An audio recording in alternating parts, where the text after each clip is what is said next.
Il y a des problèmes entre les couples aussi. Le papa refuse la paternité de l'enfant et l'enfant reste comme ça pour longtemps sans acte. Il y a aussi la pauvreté.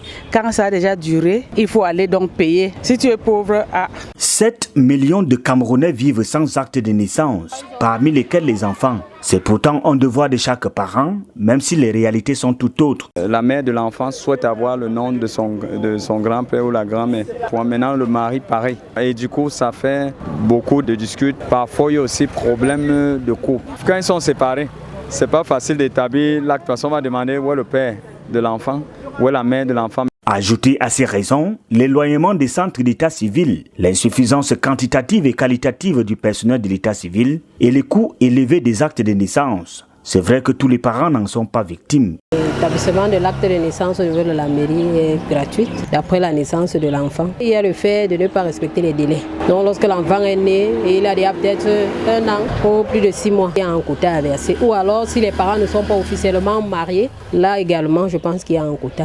À l'hôpital, quand tu as déjà accouché, tu déclares, c'est tout, et tu rétablis ton acte sans problème. Il y a une des 6, oui.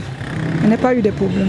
J'avais retiré l'acte, mais c'est moi qui avais plutôt abandonné. J'ai fait presque 6 mois. En fait, parce que je n'étais pas tellement pressée. Je savais que d'un moment à l'autre, à n'importe quelle minute, je peux récupérer. Ainsi, des milliers d'enfants sont sans acte. Aucune région du pays n'est épargnée. La pente est considérable. C'est un problème qui touche un enfant sur 3 au Cameroun qui est privé aujourd'hui d'une existence légale, qui va le handicaper pendant tout le reste de sa vie.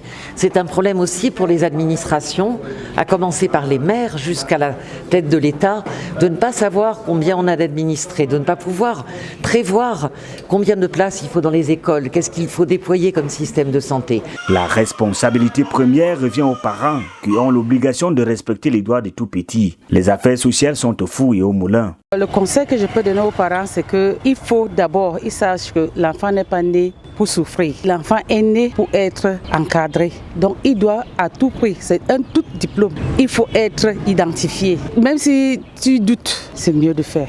Le gouvernement camerounais et son partenaire UNICEF ont lancé une vaste campagne dans le but de redynamiser les mairies d'arrondissement. Une campagne qui commence le 27 avril et qui s'achèvera en novembre avec les 10 municipalités qui auront été les plus vertueuses.